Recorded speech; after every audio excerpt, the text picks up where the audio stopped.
Twelfth class भौतिक विज्ञान 346 BB 2023 के सेट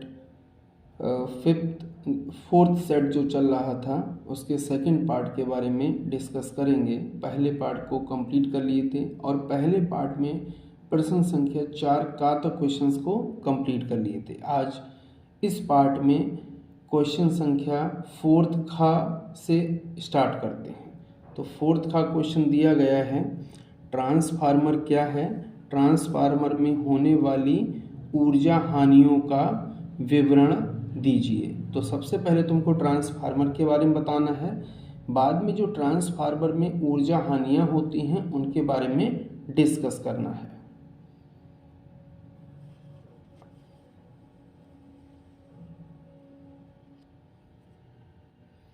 तो सबसे पहले ट्रांसफार्मर के बारे में, ट्रांसफार्मर अन्योन्य प्रेरण के सिद्धांत पर कार्य करता है। मोस्ट इम्पॉर्टेंट ये चीज़ है, एक नंबर में भी बहुत पूछा जाता है कि ट्रांसफार्मर किस सिद्धांत पर कार्य करता है। तो ट्रांसफार्मर में देखिए दो कुंडलियां होती हैं, एक प्राथमिक कुंडली एक द्वितीय कुंडली। तो दो कुंडलियां होंगी तो समझ लीजिए किस में काम कर रहा है, अन्योन्य प्रेरण के सिद्धांत पर। एक में फ्लक्स परिवर्तन किया जाता है और दूसरे में प्रेरित विद्युत वाहक बल उत्पन्न हो जाता है। तो ट्रांसफार्मर अन्योन्य प्रेरण के सिद्धांत पर कार्य करने वाली एक ऐसी युक्ति है जो प्रत्यावर्ती धारा के विभव को परिवर्तित करने के काम आता है। क्या करता है, प्रत्यावर्ती धारा के विभव में परिवर्तन करता है, यानी कम विभव है तो ज़्यादा कर देता है, ज़्यादा विभव है तो कम कर देता है, वो भी प्रत्यावर्ती धारा के लिए।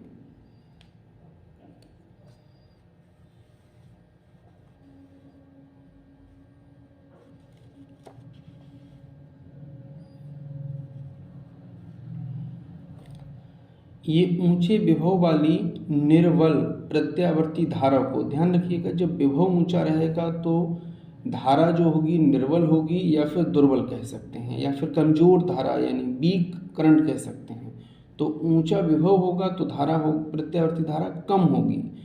तो ये ऊंचे विभव वाली निर्बल प्रत्यावर्ती धारा को नीचे विभव, देखिए विभव नीचा है तो धारा कौन सी होगी, प्रबल धारा में, या फिर नीचे विभव वाली प्रबल प्रत्यावर्ती धारा को ऊंचे विभव वाली निर्बल प्रत्यावर्ती धारा में बदलने के काम आता है। फिर सुन लीजिए, ऊंचा विभव है, ऊंचे विभव वाली धारा कौन सी होगी, निर्बल प्रत्यावर्ती धारा को बदलेगा। ऊंचा विभव किसमें बदलेगा, नीचे विभव वाली, नीचे विभव वाली कौन सी होगी, प्रबल प्रत्यावर्ती धारा में बदलेगा जाके।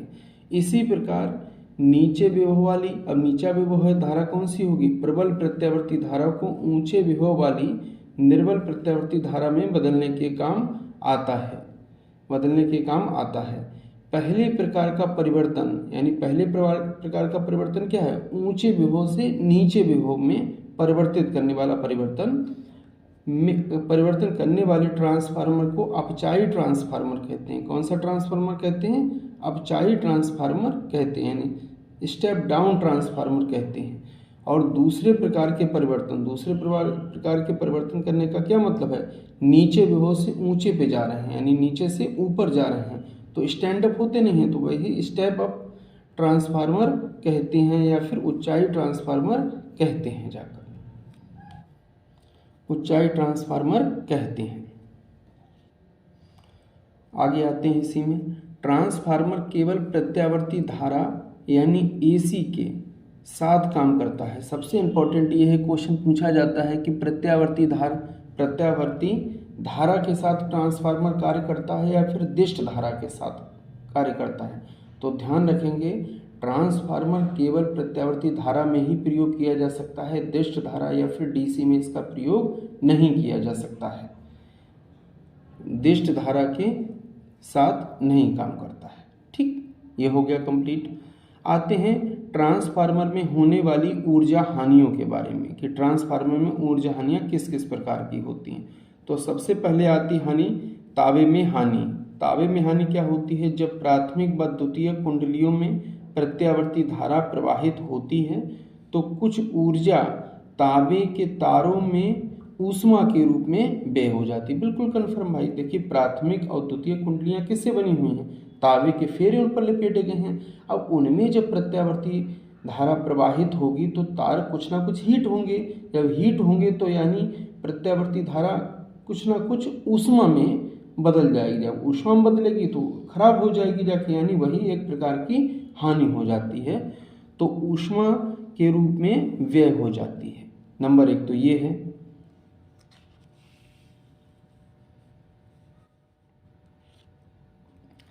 दूसरा आता है भंबर धाराओं में हानि। तो ट्रांसफार्मर की लोहे की क्रोड में भंबर धाराएं स्थापित होने से भी कुछ ऊर्जा ऊष्मा के रूप में क्षय हो जाती है। ट्रांसफार्मर में जब प्रत्यावर्ती धारा बहती है, क्रोड किसका होता है? लोहे का। तो भंबर धाराएं उत्पन्न हो जाती है। भंबर धाराओं के रूप में भी कुछ ना कुछ ऊष्मा व्यय हो जाती है, कुछ ऊर्जा ऊष्मा के रूप में व्यय हो जाती है। अगला आता है शैथिल्य हानि। प्रत्यावर्ती धारा के प्रत्येक चक्र में लोहे की क्रोड चुंबकित और विचुंबकित होती है, यानी एक बार उसको अट्रैक्ट करती है और दूसरी बार उसको रिपेल करती है जाके। तो एक बार चुंबकित होगी, दूसरा क्या होगा? विचुंबकित होती है। इस प्रक्रिया में भी ऊर्जा ऊष्मा के रूप में व्यय हो जाती है। वही सिंपल सी बात है, यानी कुछ ना कुछ हीटिंग होगी और हीटिंग डिवाइस हो रही है तो समझ लीजिए ऊर्जा का लॉस हो रहा है, वो भी किसके रूप में? हीट के रूप में हो रहा है।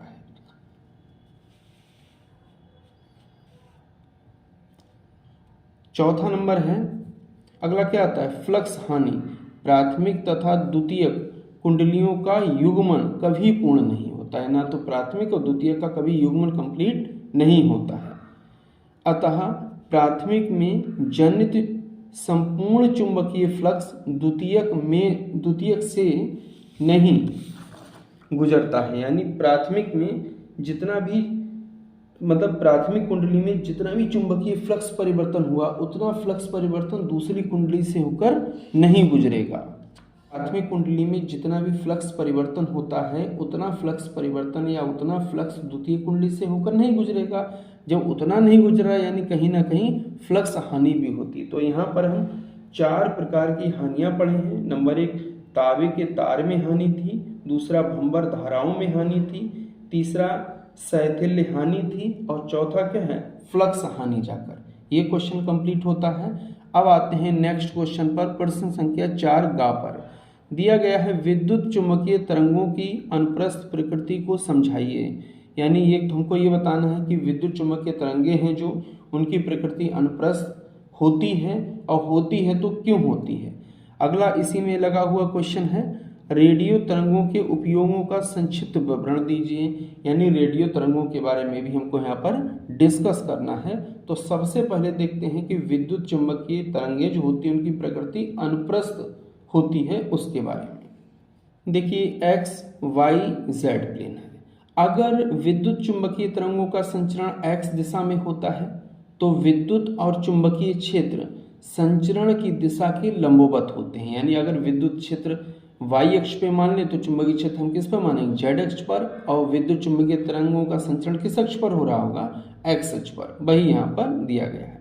एक विद्युत चुंबकीय तरंग में विद्युत और चुंबकीय क्षेत्र वेक्टर एक दूसरे के लंबवत होते हैं। यानी विद्युत और चुंबकीय जो क्षेत्र वेक्टर हैं एक दूसरे के लंबवत होते हैं और साथ ही तरंग के प्रसार की दिशा के लंबवत होते हैं। अभी हम बताए भी थे कि अगर मान लीजिए तरंग संचरण की दिशा एक्स अक्ष पर है तो विद्युत वेक्टर और चुंबकीय क्षेत्र वेक्टर एक वाई अक्ष पर होगा तो दूसरा किस अक्ष पर होगा? जेड अक्ष पर होगा जाकर।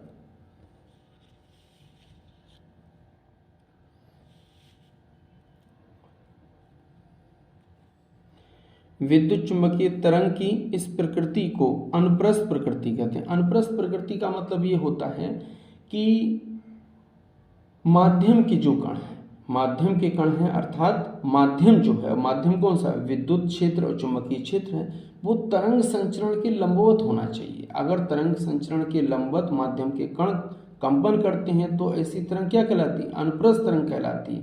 और ये प्रकृति क्या होगी?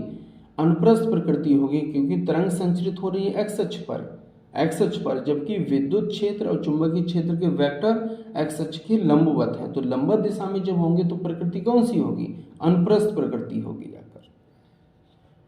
वैज्ञानिक मैक्सवेल ने सिद्ध किया था कि तरंग प्रसार की दिशा में विद्युत और चुंबकीय क्षेत्र एक दूसरे के लंबवत होते हैं, जो अभी डिस्कस किए थे। आयताकार चतुर्भुज किसी भी आवेश को संलग्न नहीं करता, यानी जो चतुर्भुज अभी चित्र में दिखाए थे उसमें कोई भी आवेश होता है वो स्टोर नहीं होता है, संलग्न नहीं करता है, इसलिए इसके आर पार कुल विद्युत प्रवाह शून्य होना चाहिए। यानी जिधर से निकलेगा बाहर जाकर तो कोई भी फ्लक्स परिवर्तन नहीं हो रहा। जब फ्लक्स परिवर्तन नहीं होगा तो कोई भी विद्युत धारा प्रवाहित नहीं होगी, विद्युत धारा प्रवाहित नहीं होगी जाकर तो क्या होगा, फ्लक्स शून्य हो जाएगा। तो वही यहाँ पर गॉस का जो थ्योरम होता है, फाई बराबर integration along closed path E vector dot में ds वेक्टर इक्वल्स टू 0 होता है, क्योंकि फ्लक्स कोई बह नहीं रहा है, किसी फ्लक्स का फ्लो नहीं हो रहा तो शून्य हो गया है। रेडियो तरंगों के उपयोग। रेडियो तरंगों में पहला क्या आता है, इनका उपयोग रेडियो टीवी के संचारण में किया जाता है। यानी एक तो रेडियो में किया जाता है और दूसरा टीवी के संचारण में किया जाता है। यानी रेडियो और टीवी के लिए चलाने के लिए, संचरण के लिए हम जिस तरंगों का प्रयोग करते हैं वो क्या होती है, रेडियो तरंगें होती हैं, ये अधिक दूरी तक चल सकती हैं। अगला आता है सेलुलर फोन में अति उच्च आवृत्ति बैंड ध्वनि भेजने के लिए रेडियो तरंगों का उपयोग किया जाता है। जो सेल फोन यूज करते हैं उसमें भी कौन सी वेव्स हैं, रेडियो वेव्स हैं। आगे इनका उपयोग पुलिस रेडियो प्रसारण में भी किया जाता है। आपने देखते होंगे कि पुलिस के पास जो वायरलेस फोन होता है उसमें भी वेव्स कौन सी प्रयोग होती हैं, रेडियो वेव्स का प्रयोग किया जाता है। प्रश्न संख्या 4 आउट ऑफ सिलेबस है। आउट ऑफ सिलेबस का मतलब ये है 2023 और 24 का सिलेबस, अर्थात 2024 में जो यूपी बोर्ड परीक्षा होने जा रही है उसमें इस सिलेबस को हटा दिया गया है। तो प्रश्न संख्या 4 की बात करते हैं। धातु के दो गोलों के व्यास 6 सेंटीमीटर तथा 4 सेंटीमीटर हैं। इन्हें समान विभव तक आवेशित किया जाता है। ध्यान रखेंगे, बिल्कुल समान विभव से आवेशित किया गया है। गोलों के आवेश के पृष्ठ घनत्वों का अनुपात क्या चाहिए। देखिए पृष्ठ घनत्व क्या होता है, सिग्मा, तो सिग्मा 1 में सिग्मा 2, ये है क्या है, क्वेश्चन मार्क है। अब देख लेते हैं क्वेश्चन को।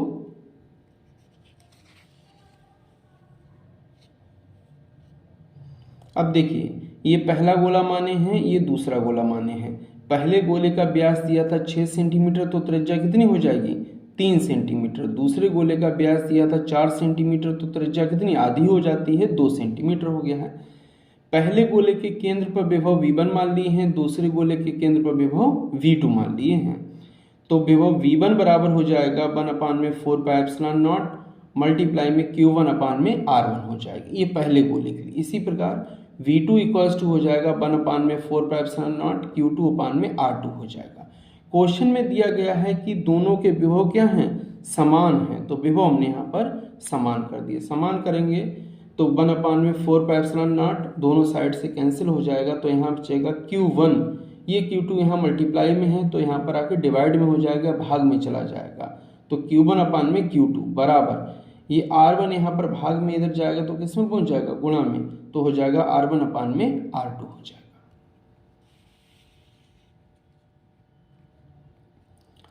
पृष्ठ घनत्वों का अनुपात अर्थात सिग्मा 1/σ2 बराबर पृष्ठ घनत्व होता क्या है, एकांक पृष्ठ से गुजरने वाला आवेश पृष्ठ घनत्व कहलाता है। यानी सिग्मा बराबर क्या हो जाएगा, Q/A हो जाएगा। तो सिग्मा 1 है पहले वाले का, तो यहाँ Q1 A1 हो जाएगा, सिग्मा 2 है तो यहाँ पर Q2 A2 हो जाएगा। व्यवस्थित करके लिख लेते हैं तो हो जाएगा Q1/Q2 और ब्रैकेट में हो जाएगा A2/A1 जाकर। आते हैं क्वेश्चन पर, बराबर Q1/Q2 मल्टीप्लाई में A2/A1 आ गया है। अब देखते हैं Q1/Q2 का मान कितना है, R1/R2, तो R1/R2 रख दिए हैं। ए क्या है, पृष्ठ क्षेत्रफल है, तो गोले का पृष्ठ क्षेत्रफल जो होता है वो 4πr² होता है। तो पहले A2 है तो हो जाएगा 4πr2², नीचे क्या है A1 तो 4πr1² हो जाएगा। एक R1 से R1 कैंसिल हो जाएगा, एक R2 से R2 कैंसिल हो जाएगा, 4 पाई से 4 पाई कैंसिल हो जाएगा, तो यहाँ क्या बचेगा R2, नीचे क्या बचेगा R1, तो R2 अपान में R1। R2 का मान कितना था 2 सेंटीमीटर, यानी त्रिज्या दूसरे वाले की कितनी थी 2 सेंटीमीटर, और पहले वाले की त्रिज्या कितनी थी 3 सेंटीमीटर। तो आ जाएगा σ1 रेशियो σ2 इक्वल्स टू 2:3 जाकर, यही आंसर है। प्रश्न संख्या 5 का पर आते हैं। किसी पतले लेंस के लिए लेंस मेकर सूत्र लिखिए। एक तो लेंस मेकर सूत्र लिखना है, इसके आधार पर लेंस के पदार्थ के अपवर्तनांक तथा लेंस पृष्ठों की वक्रता त्रिज्याओं के इसकी फोकस दूरी पर प्रभाव की विवेचना करना है। यानी ये बात ये कर रहा है, एक तो लेंस मेकर फार्मूला आपको लिखना है, दूसरा ये है कि अगर अपवर्तनांक को परिवर्तित करें या फिर अपवर्तनांक फोकस दूरी पर किस प्रकार निर्भर करता है, और वक्रता त्रिज्या जो होती है लेंस की यानी R1 R2 होती है, वो फोकस दूरी पर किस प्रकार प्रभाव डालती हैं उसके बारे में डिस्कस करना है। तो लेंस मेकर सूत्र लिखने से अच्छा है एक बार उसका डेरिवेशन भी देख लें, क्योंकि डेरिवेशन भी बहुत पूछा जाता है, लेकिन लिखना केवल इस क्वेश्चन में लेंस मेकर सूत्र ही था, तो डेरिवेशन भी साथ में देख लें। ये एक लेंस है, इसकी मोटाई स्मॉल t है जाकर, ये पोल P1 है, ये पोल P2 है जाकर। इस लेंस के पदार्थ का अपवर्तनांक स्मॉल n है, ये लेंस की मुख्य अक्ष जाकर है। लेंस की मुख्य अक्ष पर लेंस से u दूरी पर एक बिंदु वस्तु O रखी है, जिससे प्रकाश किरण चलती है और पहले पृष्ठ से इसका क्या होता है अपवर्तन होता है। चूंकि उत्तल लेंस है तो प्रकाश किरणों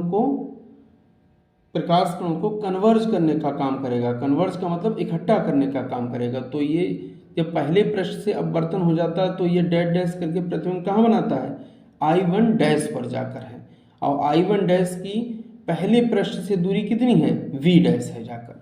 तो देखते हैं, माना लेंस के पदार्थ का वायु के सापेक्ष अपवर्तनांक कितना है n है जाकर।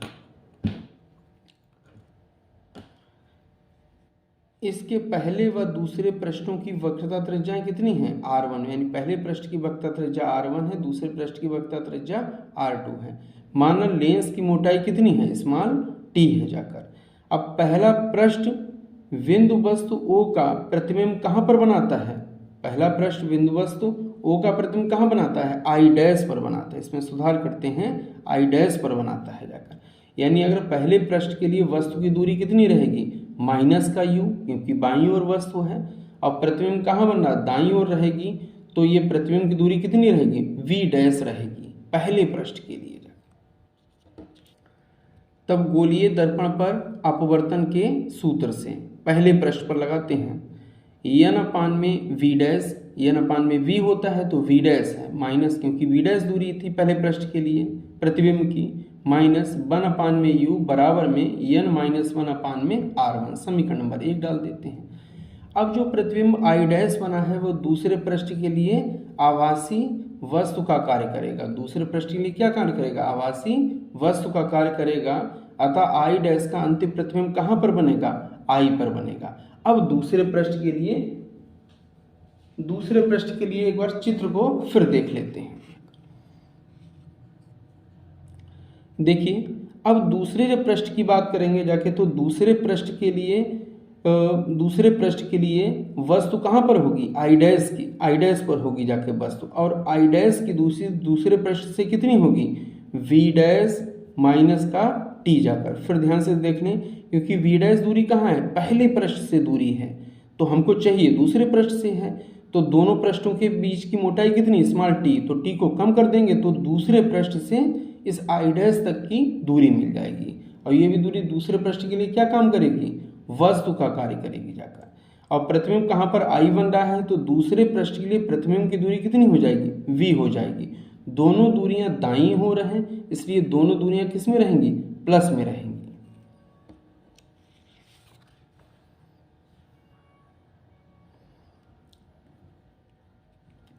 दूसरे पृष्ठ के लिए देखिए u बराबर हो जाएगा v डैश माइनस का t और v बराबर हो जाएगा v।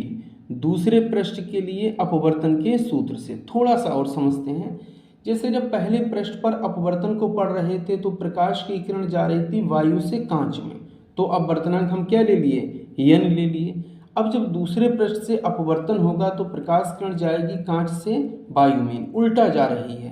पहले वायु से कांच में आ रही थी, अब कांच से वायु में जा रही है, उल्टा हो रहा है। जो अपवर्तनांक है वो भी उल्टा हो जाएगा, यानी जहां n लिए थे वहां क्या लेंगे, 1 में n जाकर, तो 1/n में v, क्योंकि अब दूसरे पृष्ठ के लिए प्रतिबिंब की दूरी कितनी है v माइनस का 1 में v डैश t, वस्तु की दूरी दूसरे पृष्ठ के लिए कितनी है v डैश माइनस का t, बराबर में n की जगह क्या लेंगे 1 में n माइनस का 1 में r2 हो जाएगा।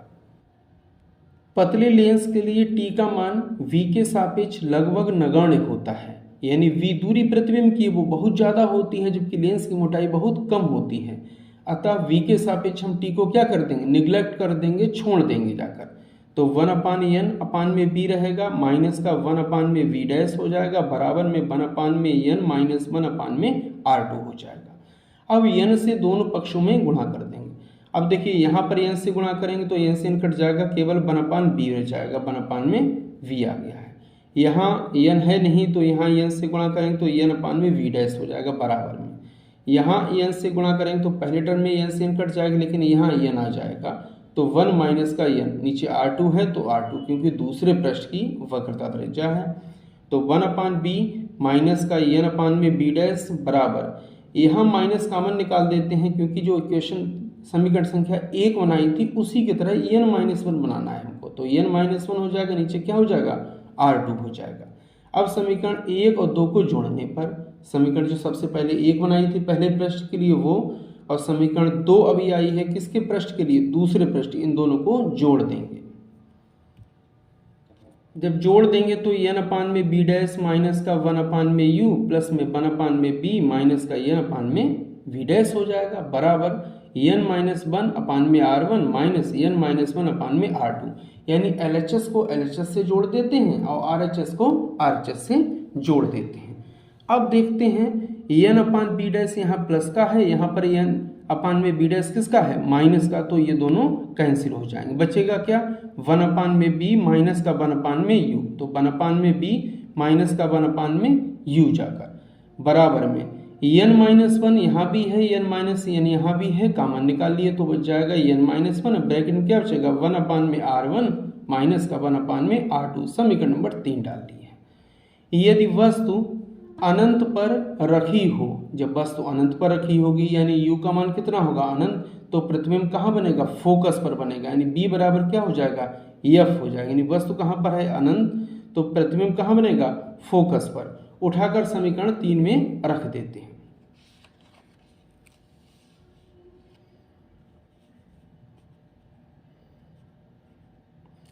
समीकरण 3 में रखते हैं तो हो जाएगा 1/f, क्योंकि b की जगह क्या रखना है f, माइनस 1 में u था, u की जगह क्या रखना है अनंत, बराबर में n-1 1 में r1 माइनस का 1 में r2 हो जाएगा। 1 में इन्फिनिटी का मान होता है 0, याद रख लें 1 अनंत क्या होता है 0 होता है जाकर, तो हो जाएगा 1 में f बराबर में n-1, ब्रैकेट में रहेगा 1 में r1 माइनस का 1 में r2। यही हमको सिद्ध करना था, लिखना था जाकर, यही लेंस मेकर का सूत्र है जाकर। लेंस मेकर सूत्र के आधार पर लेंस के पदार्थ के अपवर्तनांक वक्रता त्रिज्याओं का फोकस दूरी पर हम प्रभाव बताते हैं। ठीक है, ध्यान से सुनते हैं, पहले अपवर्तनांक के बारे में, बाद में वक्रता त्रिज्या के, पहले अपवर्तनांक के बारे में। लेंस को वायु के स्थान पर अन्य किसी माध्यम में रखने पर n का मान बदल जाने से लेंस की फोकस दूरी f भी बदल जाएगी। आप देख रहे होंगे n यहाँ पर है तो n कहाँ है, गुणा में है, f कहाँ पर है, भाग में है, तो ये n बदलेगा तो f भी बदलेगा। जब माध्यम को बदलेंगे बदल जाती है, n का मान घटने पर f का मान बढ़ेगा जाके। अब देखिएगा n गुणा में है और f किस में है, भाग में, तो जैसे ही जैसे n का मान घटता जाएगा f का मान बढ़ता जाएगा, और जब n का मान बढ़ेगा तो f घटेगा, यानी n और f क्या है, व्युत्क्रमानुपाती हैं, एक का मान बढ़ेगा तो दूसरे का मान घटेगा जाकर। देखते हैं पहला बिंदु, यदि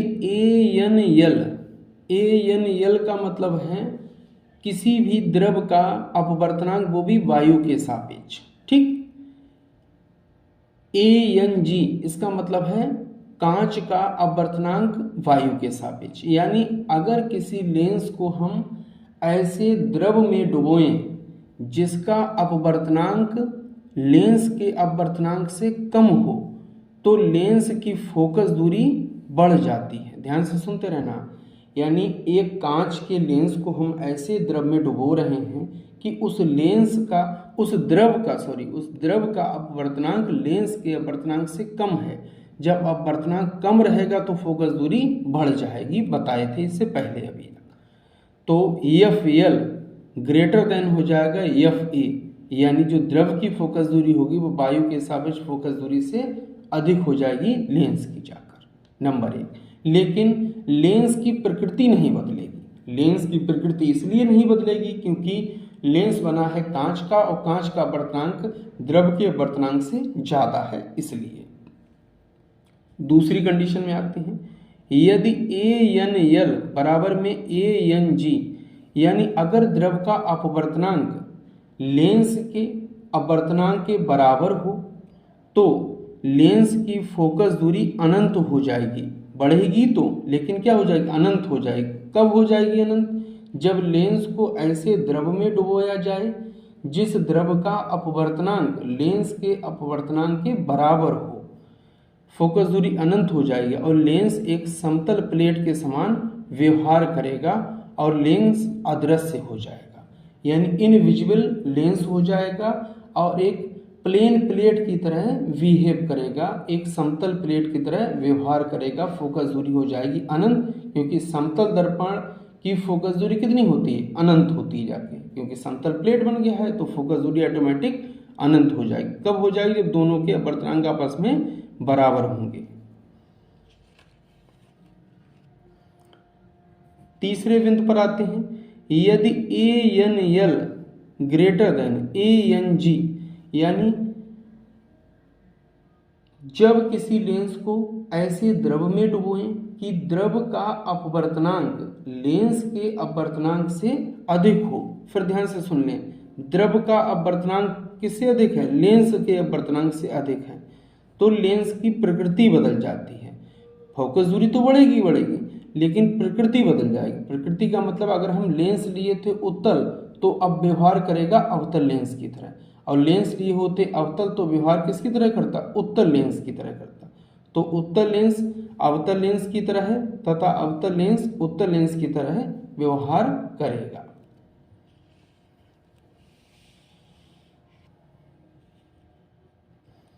वक्रता त्रिज्या पर निर्भरता को देखते हैं। सूत्र से स्पष्ट है कि बड़ी वक्रता त्रिज्या वाले लेंस की फोकस दूरी अधिक होगी जाकर। फिर ध्यान से सुने, बड़ी वक्रता त्रिज्या अगर लेंगे जाकर तो फोकस दूरी क्या होगी जाकर? अधिक होगी जाकर। फिर इसलिए होगी जाकर, देखिए 1/f आया है और समानुपाती में 1/r आया है, यानी f समानुपाती क्या हो जाएगा? r का मान अधिक होगा तो f का मान भी अधिक होगा जाके। सूत्र में स्पष्ट है बिल्कुल एकदम कि r का मान अधिक होगा तो f का मान भी अधिक होगा।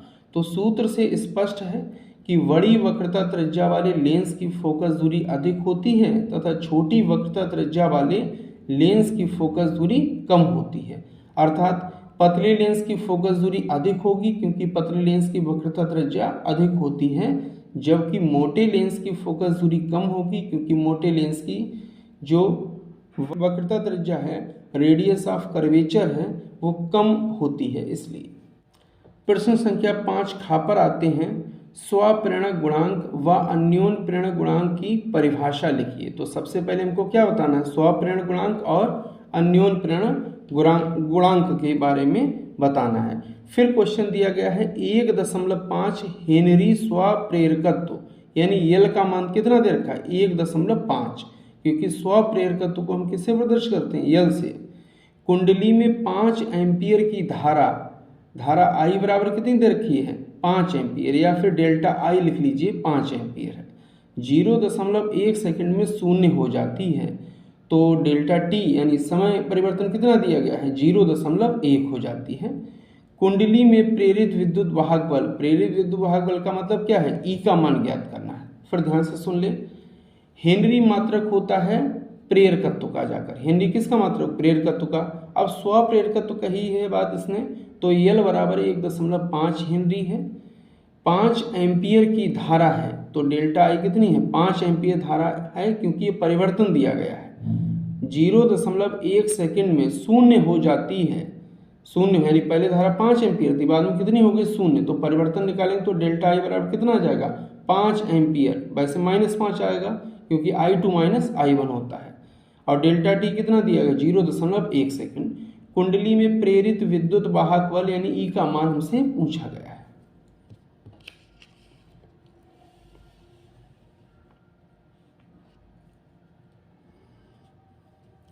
सबसे पहले डिस्कस करते हैं स्वप्रेरण गुणांक क्या होता है। सबसे पहले सूत्र देख लेते हैं। L बराबर E अपान में डेल्टा आई अपान में डेल्टा टी होता है। तो डेल्टा आई अपान में डेल्टा टी यानी धारा परिवर्तन की दर या धारा की दर को क्या कर देते हैं? 1 कर देते हैं। तो L बराबर क्या हो जाएगा? E जाके हो जाएगा। देख लेते हैं। किसी कुंडली का स्वप्रेरण गुणांक का मान उस प्रेरित विद्युत वाहक बल के बराबर होता है। देखिए, स्वप्रेरण गुणांक का मान किसके बराबर है? कुंडली के प्रेरित विद्युत वाहक बल के बराबर होता है, जो उस कुंडली में धारा परिवर्तन की दर, धारा परिवर्तन की दर का मतलब क्या है? डेल्टा आई अपान में डेल्टा टी की बात कर रहा है, एकांक होने पर उत्पन्न होता है। फिर ध्यान से सुन लें। किसी कुंडली का स्वप्रेरकत्व उस प्रेरित विद्युत वाहक बल के बराबर होता है, जो उस कुंडली में धारा परिवर्तन, ये क्या है? डेल्टा आई क्या है? धारा परिवर्तन है, की दर है। दर है तो समय से भाग देनी पड़ेगी। धारा परिवर्तन की दर एकांक होने पर उत्पन्न होता है, 1 करती है। ध्यान रखें बिल्कुल। अब आते हैं अन्योन्य प्रेरण गुणांक पर जाकर। अन्योन्य प्रेरण गुणांक के लिए समझ जाते हैं कि 2 कुंडलियों की आवश्यकता होगी। तो 2 कुंडलियों के मध्य अन्योन्य प्रेरण गुणांक प्राथमिक कुंडली में एकांक दर से धारा के परिवर्तन होने पर, यानी प्राथमिक कुंडली में हम क्या कर रहे हैं? धारा परिवर्तन कर रहे हैं, वो भी धारा परिवर्तन की दर में परिवर्तन कर रहे हैं, यानी एकांक दर से परिवर्तन कर रहे हैं। किसके मान में? धारा के मान में। तो प्राथमिक कुंडली में एकांक दर से धारा के परिवर्तन होने पर, अब द्वितीय कुंडली में क्या होगा? प्रेरित विद्युत वाहक बल। द्वितीय कुंडली में प्रेरित विद्युत वाहक बल के संख्यात्मक मान के बराबर होता है। फिर ध्यान से सुने। 2 कुंडलियों के मध्य अन्योन्य प्रेरण गुणांक प्राथमिक कुंडली में एकांक दर से धारा के परिवर्तन होने पर, प्राथमिक कुंडली में धारा परिवर्तन हो रहा है, द्वितीय कुंडली में प्रेरित विद्युत वाहक बल के संख्यात्मक मान के बराबर होता है। जबकि स्वप्रेरण क्या होता था? एक ही कुंडली में होता है, एक ही कुंडली में धारा परिवर्तन कीजिए, उसी में प्रेरित विद्युत वाहक बल उत्पन्न होगा। जबकि अन्योन्य प्रेरण में क्या है? एक में धारा परिवर्तन करेंगे, दूसरे में विद्युत वाहक बल उत्पन्न होगा, प्रेरित होगा। सवाल को देख लेते हैं। देखिए, L बराबर 1.5 हेनरी दिया है, डेल्टा आई बराबर दिया गया है -5 एम्पियर। कहाँ से आया है? तो यहाँ हो जाएगा I2 माइनस का I1। I2 कितना है? 0। I1 कितना है? 5।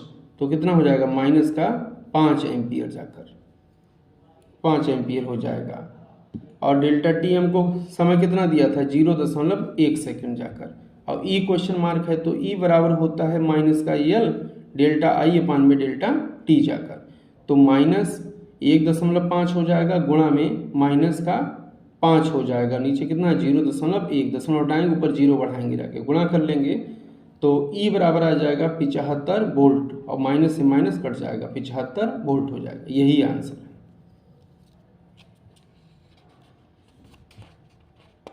किसी चालक की धारिता में वृद्धि कैसे की जा सकती है? तो सबसे पहले हमको चालक की धारिता बढ़ाना है, तो उसके लिए क्या करेंगे?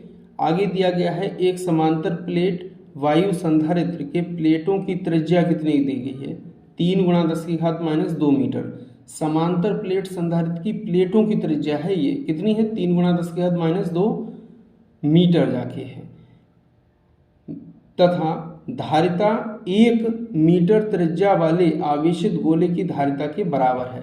यानी ये कह रहा है कि समांतर प्लेट वायु संधारित्र है और आवेशित गोले की धारिता है, उन दोनों की धारिताएं बराबर है। समांतर प्लेट संधारित्र की त्रिज्या दी गई है 3 × 10⁻² मीटर, और जबकि जो गोला है उसकी त्रिज्या कितनी है 1 मीटर है। फिर ध्यान समझ लें, उसकी त्रिज्या कितनी है 1 मीटर है। तो संधारित्र की प्लेटों के बीच की दूरी ज्ञात करनी है, स्मॉल डी का मान ज्ञात करना है कि संधारित्र की प्लेटें कितनी दूरी पर है। तो सबसे पहले हम संधारित्र की धारिता को बढ़ाने के लिए जो उपाय करेंगे उनके बारे में डिस्कस कर लेते हैं।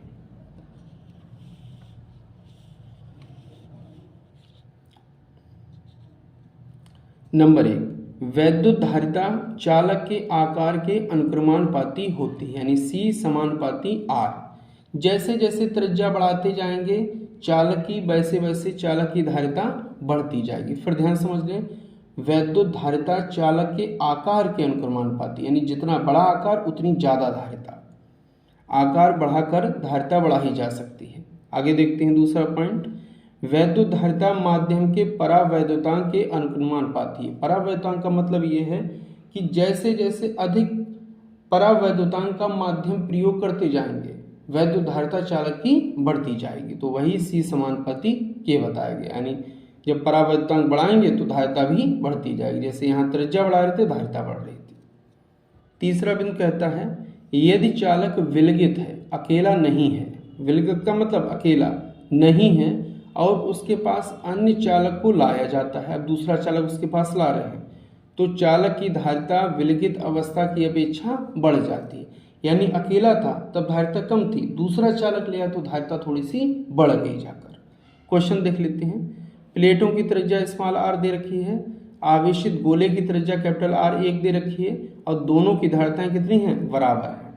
आ जाते हैं क्वेश्चन पर। अब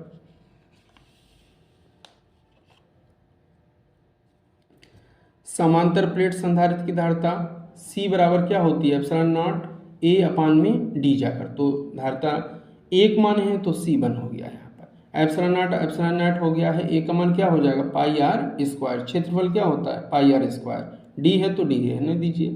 ε0 हो जाएगा, पाई हो जाएगा, r का मान कितना दिया है समांतर प्लेट संधारित्र के लिए 3 × 10⁻², स्क्वायर है तो स्क्वायर लगा दिए, नीचे d रहेगा। तो C1 बराबर हो जाएगा ε0 पाई, और 3 का वर्ग करेंगे तो 9 हो जाएगा, -2 का करेंगे तो 4 हो जाएगा, गुणा 10⁻⁴/d हो जाएगा। समीकरण नंबर 1 हो जाएगा। अब बात करते हैं आवेशित गोले की धारिता। आवेशित गोले की धारिता क्या होती है 4πε0 इंटू में r जाकर, C2 माने हैं तो C2 लिख दिए हैं, तो C2 बराबर 4πε0। अब आवेशित गोले की त्रिज्या कितनी दे रखी 1, तो r की जगह क्या रख दी है 1 है। अब क्वेश्चन के अनुसार आ जाते हैं, अकॉर्डिंग टू क्वेश्चन C1 बराबर C2 है, दोनों बराबर कर देंगे तो ε0 से ε0 कट जाएगा, पाई से पाई कट जाएगा, और d यहाँ पर भाग में इधर गुणा पहुँच जाएगा, 4 चला जाएगा डिवाइड में, तो स्मॉल d बराबर आ जाएगा 9 × 10⁻⁴ में हो जाएगा कितना 4 जाकर। हल करेंगे तो बराबर में आ जाएगा 2.25 × 10⁻⁴ मीटर, यही आंसर है। प्रश्न संख्या 4 घ की बात करते हैं। किसी चालक के प्रतिरोध एवं प्रतिरोधकता का ताप से संबंध लिखिए, यानी पहले प्रतिरोध का ताप से संबंध बताना है, फिर प्रतिरोधकता का ताप से संबंध बताना है कि क्या होता है। प्रतिरोध के ताप गुणांक को परिभाषित कीजिए, यानी प्रतिरोध ताप गुणांक की परिभाषा लिखनी है और इसका मात्रक लिखना है। तो सबसे पहले देख लेते हैं प्रतिरोध का ताप से संबंध क्या होता है। यदि 0 डिग्री C पर तार का प्रतिरोध R0 हो तथा T डिग्री C पर प्रतिरोध कितना हो RT हो, तो RT का मान निम्न प्रकार होता है। RT बराबर होता है R0 1 प्लस में अल्फा T होता है, जहां RT क्या है T डिग्री C पर प्रतिरोध है, R0 क्या है 0 डिग्री C पर प्रतिरोध है, अल्फा क्या है प्रतिरोध ताप गुणांक है, T आपका क्या है ताप है जाकर, जहां अल्फा प्रतिरोध ताप गुणांक है।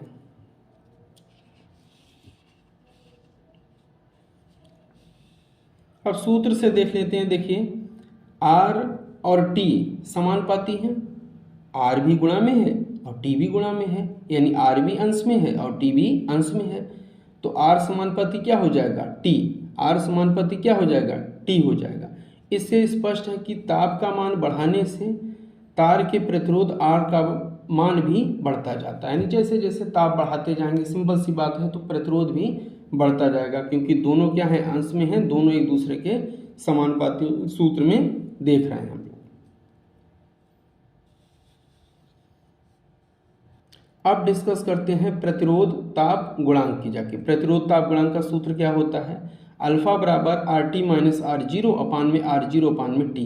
जो ऊपर सूत्र लिखे थे आर टी बराबर R zero one plus alpha T, यहीं से अल्फा का मान निकालें और कहीं से नहीं निकालें हैं।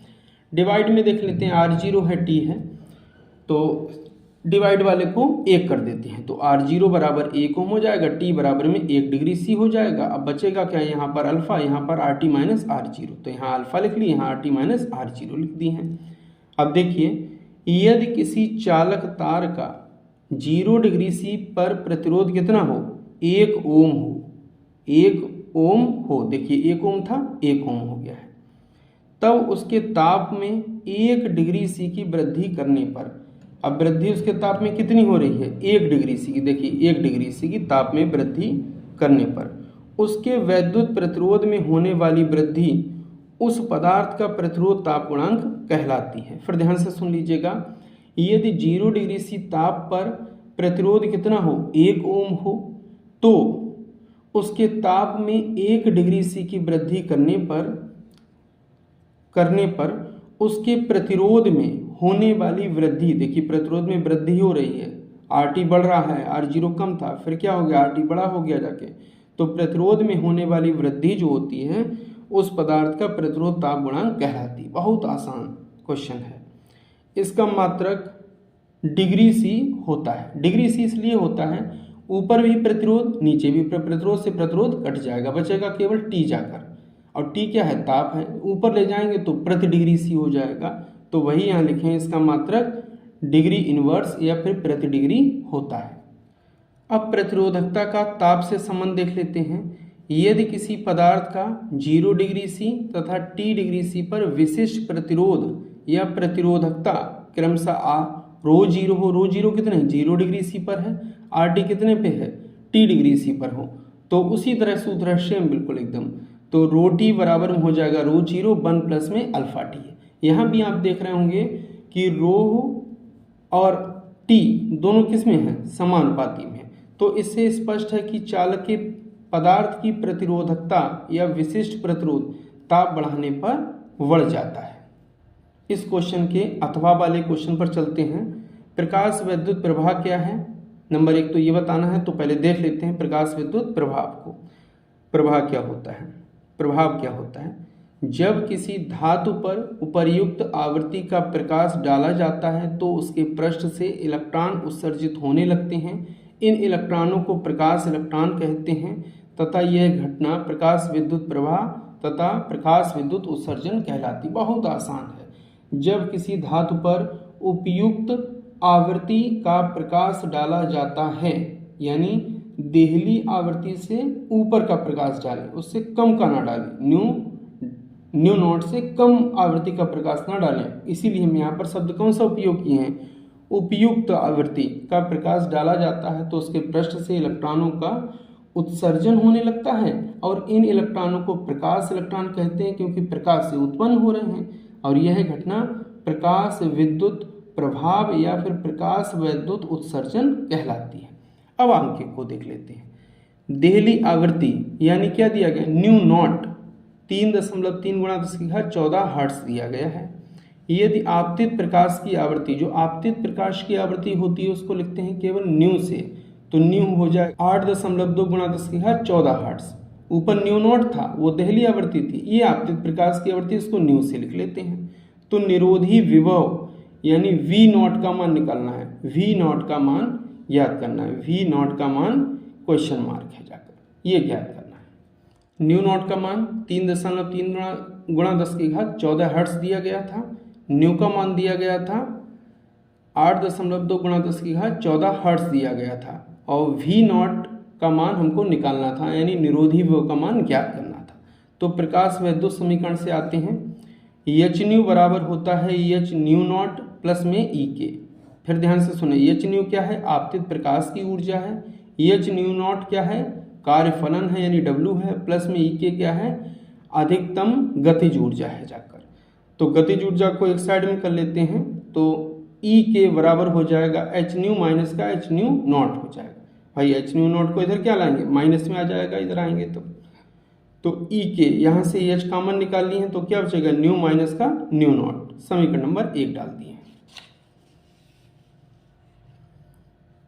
अब देखते हैं निरोधी विभव और गतिज ऊर्जा में संबंध क्या होता है। E के बराबर होता है EV नॉट, जहाँ E क्या है, इलेक्ट्रॉन का आवेश है। समीकरण नंबर 2, दोनों E के एक मान है, बराबर कर दिए। तो EV नॉट बराबर क्या हो जाएगा, H न्यू माइनस का न्यू नॉट हो जाएगा। यहाँ से V नॉट का मान निकाल लीजिए, E कहाँ चला जाएगा, डिवाइड में, भाग में आ जाएगा यहाँ पर। तो H अपान में E ब्रैकेट में रहेगा न्यू माइनस का न्यू नॉट। सबके मान लगा देते हैं। H का मान 6.6 गुणा 10 की घात माइनस 34 होता है। E का मान 1.6 गुणा 10 की घात माइनस 19 हो जाएगा। न्यू का मान कितना है, 8.2 गुणा 10 की घात 14 है। और न्यू नॉट का मान क्या है, 3.3 गुणा 10 की घात 14 है। जाकर दशमलव से दशमलव हटा जाते हैं, इस पावर को ऊपर ले जाएंगे तो प्लस 19 हो जाएगा, घट जाएगा जाके इसमें। तो यहाँ 66 अपान में 16 बचेगा, मल्टीप्लाई 10 टू पावर माइनस 15 हो जाएगा। यहाँ 10 की घात 14 यहाँ भी है, 10 की घात 14 यहाँ भी है, तो बाहर कॉमन निकाल दिए। 8.2 3.3 अंदर ये रहेंगे। जाकर हल करने के बाद में इतना आएगा, फिर भाग देंगे जाकर, तब 2.02 वोल्ट आ जाएगा हल करने पर। यही आंसर है। इसी क्वेश्चन में कार्यफलन भी ज्ञात करना था, तो W बराबर होता है H न्यू नॉट। H का मान 6.6 गुणा 10 की घात माइनस 34 है। न्यू नॉट का मान 3.3 गुणा 10 की घात 14 हर्ट्ज था। हल कर लेंगे तो आ जाएगा 21.78 गुणा 10 की घात माइनस 20 जूल। चूँकि हमको कार्यफलन चाहिए इलेक्ट्रॉन वोल्ट में, तो इलेक्ट्रॉन वोल्ट में जब जूल से इलेक्ट्रॉन वोल्ट में बनाते हैं तो 1.6 गुणा 10 की घात माइनस 19 यानी इलेक्ट्रॉन के आवेश से हम भाग दे देते हैं। जब भाग देंगे तो 13.6 गुणा 10 की घात माइनस 1 आ जाएगा। और इसको व्यवस्थित करके लिखेंगे तो W बराबर आ जाएगा 1.36 इलेक्ट्रॉन वोल्ट। यही आंसर है। प्रश्न संख्या 5 डा पर आते हैं। बोहर के परमाणु प्रतिरूप, प्रतिरूप का मतलब होता है मॉडल, यानी बोहर के परमाणु मॉडल की संकल्पनाएं बतानी ही है या फिर अपगृहीत बताने हैं। ठीक, आगे दिया गया हाइड्रोजन स्पेक्ट्रम में लाइमर बामर पाश्चन श्रेणी की प्रथम 2 रेखाओं हेतु ऊर्जा स्तर आरेख खींचना है। यानी लाइमन हो गई, बामर हो गई, पाश्चन श्रेणी हो गई, इनकी प्रथम 2 रेखाओं के लिए ऊर्जा स्तर आरेख खींचना है। तो सबसे पहले हम बात करते हैं बोहर का परमाणु मॉडल, मोस्ट इंपॉर्टेंट है 2024 के लिए। देखते हैं नंबर 1, इलेक्ट्रॉन नाभिक के चारों ओर केवल उन्हीं कक्षाओं में घूम सकते हैं जिनमें उनका कोणीय संवेग h/2π का पूर्ण गुणज होता है। यानी इलेक्ट्रॉन सभी कक्षाओं में नहीं घूमेंगे, केवल उन्हीं कक्षाओं में घूमेंगे जिनमें इलेक्ट्रॉन का कोणीय संवेग h/2π का पूर्ण गुणज होगा। पूर्ण गुणज का मतलब क्या है, पूर्ण संख्या में होगा। h होगा 2h 3h 4h 5h इस तरह से होगा, जहाँ h क्या है, प्लैंक नियतांक है जाकर। तो कोणीय संवेग क्या होता है, mvr होता है कोणीय संवेग। और यहाँ क्या हो जाएगा, nh/2π, जहाँ लिख देंगे n बराबर 1, 2, 3, 4 डैश लिख देंगे। ये कक्षा की क्रम संख्या है या फिर ऊर्जा स्तर की संख्या या फिर मुख्य क्वांटम संख्या है। कक्षा की क्रम संख्या है n या फिर मुख्य क्वांटम संख्या। n का मान क्या होगा, 1 से लेकर अनंत तक होगा जाके। तो mvr बराबर में क्या हो जाएगा, nh/2π हो जाएगा। इस समीकरण को बोहर का क्वांटीकरण प्रतिबंध कहते हैं। मोस्ट इंपॉर्टेंट है 1 नंबर के लिए, जरूर याद कर लें कि बोहर का क्वांटीकरण प्रतिबंध किसे कहते हैं। तो mvr बराबर में nh/2π जो होता है, इसी को कहते हैं बोहर का क्वांटीकरण प्रतिबंध। नेक्स्ट पॉइंट पर आते हैं। इन कक्षाओं को स्थायी कक्षाएं कहते हैं, यानी जिसमें इलेक्ट्रॉन घूम रहा है उसमें कोणीय संवेग h/2π का पूर्ण गुणज है। तो इन कक्षाओं को हम क्या कहते हैं, स्थायी कक्षाएं कहते हैं। स्थायी कक्षाएं कहते हैं, लिख लिया है। स्थायी कक्षाओं में घूमते समय इलेक्ट्रॉन ऊर्जा का उत्सर्जन नहीं करते, यानी ऊर्जा का उत्सर्जन कब नहीं करेंगे, जब वो स्थायी कक्षाओं में घूमेंगे, यानी जब उनका कोणीय संवेग जो होगा वो h/2π का पूर्ण गुणज होगा तब। अतः परमाणु का स्थायित्व बना रहेगा। जबकि रदरफोर्ड ने क्या बनाया था कि सभी कक्षाओं में घूम सकते हैं, वहाँ स्थायी और अस्थायी कक्षा की बात नहीं थी। जाकर बोहर ने जो बताया था वो स्थायी कक्षाओं के बारे में बताया था, तो स्थायी कक्षाओं में घूम सकते हैं और इनमें ऊर्जा का उत्सर्जन नहीं करेंगे। चौथा नंबर देख लेते हैं, जब परमाणु को बाहर से ऊर्जा मिल जाती है, देखिए ऊर्जा बाहर से मिलेगी, यानी बाहर से अगर पैसे मिल गए तो व्यक्ति बड़े बड़े काम करेगा जाकर, जब बड़े बड़े काम करेगा जाकर यानी अब वो अपनी उस स्थिति में नहीं रहेगा, तो उसका कोई इलेक्ट्रॉन ऊर्जा ग्रहण करके ऊंची कक्षा में चला जाता है। और ऊंची कक्षा में केवल कितने समय तक रुकता है, 10⁻⁸ सेकंड। बहुत एक नंबर में आता है कि उच्च ऊर्जा स्तर में इलेक्ट्रॉन कितने समय तक रुकता है, तो 10⁻⁸ सेकंड ठहरता है और तुरंत नीची ऊर्जा की किसी कक्षा में लौट आता है। उसी में नहीं लौटा है, किसी में भी लौट सकता है, लेकिन नीची कक्षा में लौट आएगा। और लौटते समय विद्युत चुम्बकीय तरंगों के रूप में ऊर्जा का उत्सर्जन करता है। किसके रूप में, विद्युत चुम्बकीय तरंगों के रूप में ऊर्जा का उत्सर्जन करता है। देखते हैं अब आगे, यदि ऊंची कक्षा में इलेक्ट्रॉन की ऊर्जा कितनी हो, E2 हो, तथा नीची कक्षा में इलेक्ट्रॉन की ऊर्जा कितनी हो, E1 हो, तो उत्सर्जित तरंगों की आवृत्ति, जाके ऊंची कक्षा में तो E2 है, नीची कक्षा में क्या है, E1 है, तो जो विद्युत चुम्बकीय तरंग उत्सर्जित हो रही होगी वो दोनों के ऊर्जा के अंतर के बराबर हो रही होगी। ठीक, तो एच न्यू बराबर यानी फोटान के रूप में हो रही है, E2 माइनस का E1 हो जाएगा। यहाँ से न्यू का मान निकाल लीजिए, तो E2 माइनस का E1 अपान में H हो जाएगा। इस समीकरण को बोहर का आवर्ती प्रतिबंध कहते हैं। ध्यान रखें, मोस्ट इंपॉर्टेंट है, बोहर का आवर्ती प्रतिबंध क्या है, न्यू बराबर E2 माइनस E1 अपान में स्मॉल H जाकर। अब ऊर्जा स्तर आरेख के बारे में देख लेते हैं, जो कि क्वेश्चन में दिया गया था। तो ऊर्जा स्तर बना लीजिए, En बराबर 1 के लिए 1 2 3 4 5 6 7 ऊर्जा स्तर बना लिए हैं। अगर ऊपर से किसी भी ऊर्जा स्तर से इलेक्ट्रॉन पहले ऊर्जा स्तर में आए तो प्राप्त होने वाली श्रेणी लाइमन श्रेणी कहलाती। देखिए, दूसरे से पहले मारा है, तीसरे से पहले मारा है, चौथे से पहले मारा, जिससे भी पहले माना चाहिए, तो पहले वाला क्या है, लाइमन श्रेणी। अब अगर दूसरे में आए, देखिए तीसरे दूसरे में, चौथे से दूसरे मारा है, पांचवें से दूसरे मारा है, जब दूसरे में आए तो बामर श्रेणी।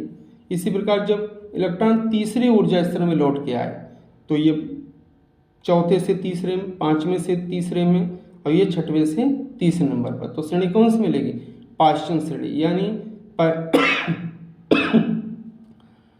पहले ऊर्जा स्तर में श्रेणी कौन सी मिलती है, लाइमन श्रेणी लौट के आता है। तब दूसरे ऊर्जा स्तर में लौट के आता है n बराबर 2 के लिए तो मिलती है बामर श्रेणी, n बराबर 3 में लौट के आता है तो मिलती है पाश्चन श्रेणी। यहाँ पर ऊर्जाएं लिखी हुई हैं।